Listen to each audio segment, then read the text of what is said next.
Hi, I'm Donna Jordan from Jordan Fabrics. Today, I'm going to show you how to make a quilt called Posy Pops. This is designed by Deb Grogan of the Quilt Factory, and it makes these little posies that are on a trellis going down the quilt. I think it's going to be a lot of fun to make. We need a variety of different fabrics and different amounts. So I've picked out a collection from Ruby Star Society called Curio. And these are the prints I'm going to use. We've got all these pretty corals and greens, and I think my posies will look nice in the coral color, and then these green ones will be the leaves. The quilt needs 10 different prints, and there's varying amounts of each one. And what's nice is that the pattern letters them. So we have fabric A, B, C, D, and I made little labels for all of my fabrics because that will help me keep them in order. So after I do this, I'm going to take a picture with my phone so I can remember which is which and refer to that. I also like to take a paper, take a little swatch, staple it on, and label this here. And that makes it really easy to keep everything in order when we start cutting and sewing. I'm going to go ahead and do the cutting, and I can't give you all the sizes that each piece gets cut because it's not my pattern, but I have made lots of them from the Quilt Factory, and they're very clear and easy to follow.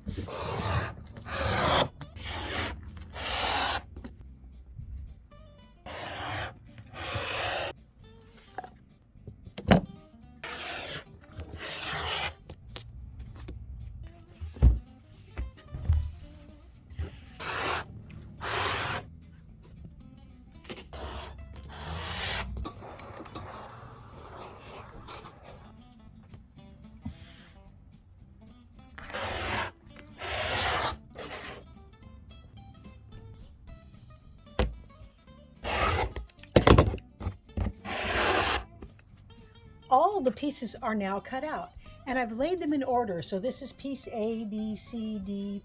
There's a blank spot here because E is for some borders, F, and so on. Now the first step we're going to do is take these big pieces, take one of each, and we're going to draw on the back side of this one. We're going to draw diagonal lines from corner to corner both ways. I'm just using a regular pencil and drawing a light line that way, and then this way, and we'll take this one and this one to the sewing machine. I've got both these squares right sides together, all the outside edges even, and I'm going to stitch on both sides of the line 1/4 inch away. My presser foot is just shy of 1/4 inch, so I can just go right along the edge there.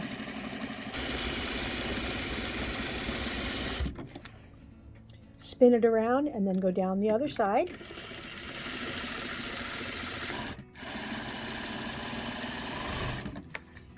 Then repeat that process on the other line. Once it's stitched, we're going to cut it in half both ways. What we're making is half square triangles, but we're making 8 at a time. So I'm going to cut it right down the middle this way, and then right down the middle the other way. And now I'm going to cut along the drawn lines.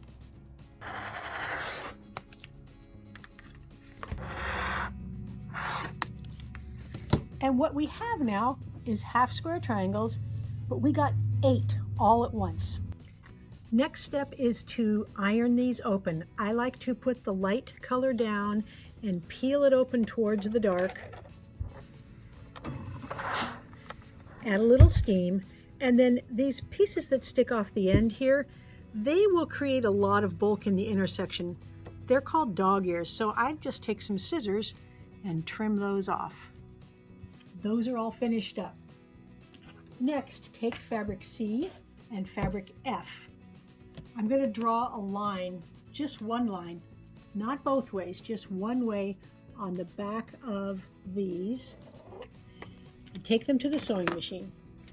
This step is pretty simple. Just take one of each, line up the raw edges, and just stitched a 1/4 inch away from both sides of the line.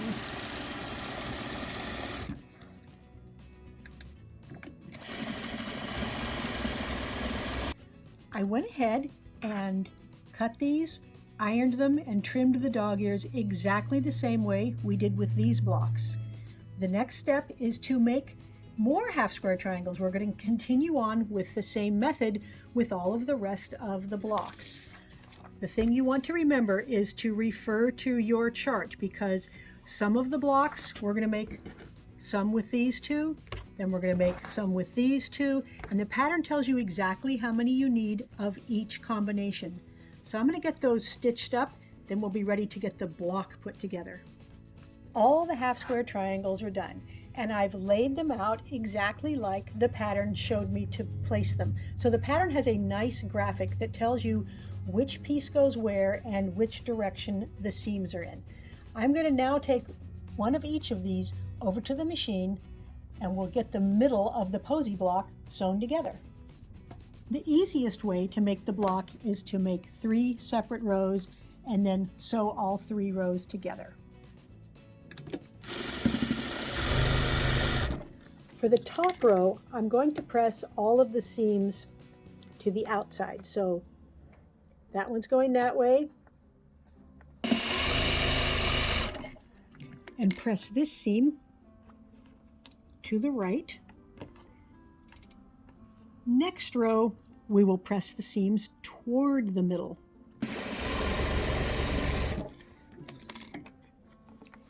And the reason I'm pressing these seams in different directions is so that when it comes time to sew the rows together, the seam allowances are alternating, because it makes it not only flatter, but much easier to get all of our intersections to match nicely.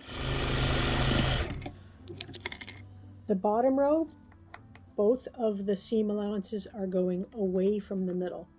Now I'm going to turn this all sideways, and we'll put these 2 rows together. And you can see these are nesting, so that one's going that way and the top is going that way. And I can feel how flat it is, and I can feel if those intersections are lined up there. I can feel that it's nice and flat here and that the intersection is matching, but you can always peel it open a little bit and see if those seams are lined up. But pretty much you can feel with your hand.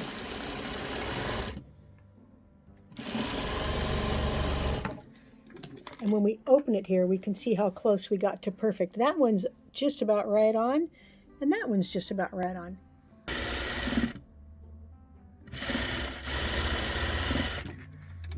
These 2 long seams, I'm going to press both of them away from the middle. So I'm finger pressing. I'm pulling it open and then drawing my fingernail or even the pad of my finger right down those seams. And that makes it a lot easier to iron. Even though I finger pressed, I still like to iron and use some steam so the block is nice and flat and square. Next, we need to put those last pieces to make that outer row. And this is what they're going to look like. We've got 2 of these in opposite corners, and then some rectangles.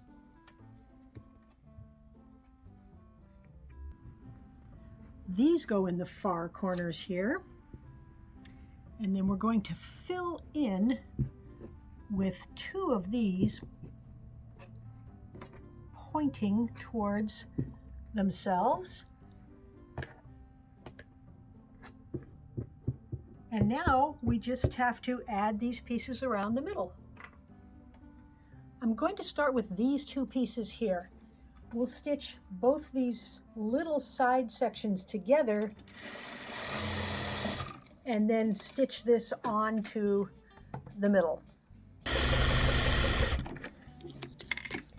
It's easy to tell which way to press this seam allowance because we just want it to go the opposite of however this one's going.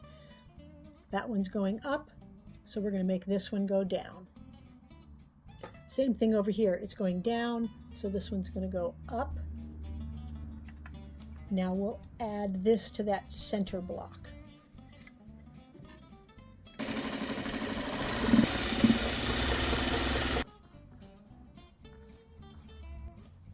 Next step is just to make both of these rows and stitch those onto that center section.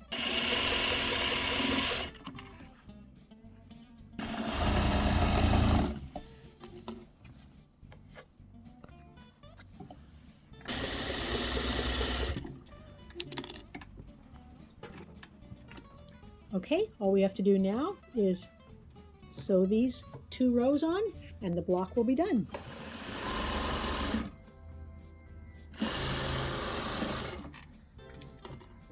Okay, that is the whole block. I'm just going to go ahead and make the rest of them, then we'll be ready to lay the quilt out. The blocks are all done and the layout could not be any easier. The first row has 4 blocks and they're all laid exactly the same way. The second row, we're just going to turn this 90 degrees and this whole row all turned 90 degrees. And we're just going to keep laying the blocks out and alternating the rows. There. All I have to do now is sew these big blocks together. Then there's a little inner border, a bigger outer border, then I'm going to load it onto the quilting machine. The quilt is all loaded on the machine and we need to pick a thread color. I do want to stick with something light. We have a lot of this blank area here, but I think if I use a dark color it will fight with the posies. Of course the light peach there, that won't show at all in the light areas. That will be perfect. I've got an aqua color. Now that's going to show a little bit there, not too bad. Light pink, very pale, that will blend in nicely. And then here's the very, very light blue. That just has a hint of color, and I think I'm going to go with the light blue because I did use a green blue on the back and I think this will match it better. For the quilting pattern, I'm going to do paisley feather. Let me show you what it looks like if we repeat it a little bit because you get a better idea. There's 2 repeats both ways. I like that it's swirly, kind of, you know, it's bumpy, it's got a paisley feel to it, and that should look good with the posy flowers.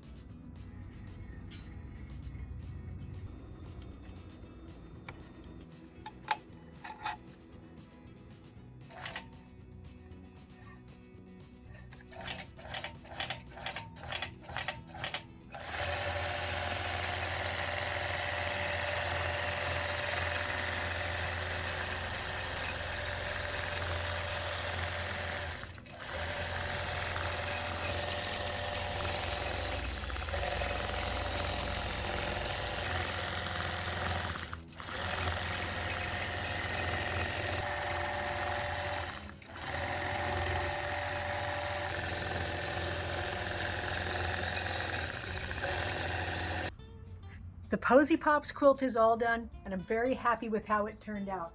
Look at how the flowers look like they're cascading down the quilt. There's that pathway where they're all connected. So the flowers themselves are only turned just a little bit each time and it really makes them look nice. It's very balanced. The quilting, you can just see a hint of it there in the background. You can't see it all in the flowers. This is a nice open pattern. A lot of people like quilting like this, not real dense, just with a lot of space showing, and it doesn't take away from the patchwork at all. This is my favorite kind of border.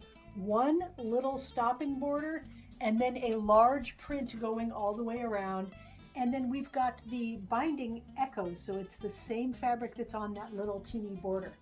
I didn't talk about the fabrics at all. This is a collection from Moda. It's a Ruby Star collection called Curio. And there's little hints of gold, metallic gold here, but there's also, I don't know if you can see it, there's some little copper accents. And that's very unusual to find those copper accents in fabric. And it really makes the quilt look nice. On the back side, I used another Curio fabric. So this is, remember I said I was using a green on the back and I wanted that blue to match. I often try to make the thread that's on the top look good on the back side. The top is the most important to me, but if I can get the back to coordinate, I'm going to do that as well. Thanks so much for watching our tutorial today. We hope you enjoyed it. And if you have questions about the project, leave them in the comments because I personally answer as many of those questions as I can. We like to do a giveaway at the end of every video. Today's giveaway is another pattern from the Quilt Factory called Fly Away Home, and this is made with batiks, banyan batiks from a collection called Rose Parade. It's very easy to enter the giveaways. All you have to do is click the link right below this video that says giveaway and put in your name and your email address, and you might be the next lucky winner. Now, if you like our tutorials and you want to support us, the best thing you can do is subscribe to our YouTube channel. That really helps us out.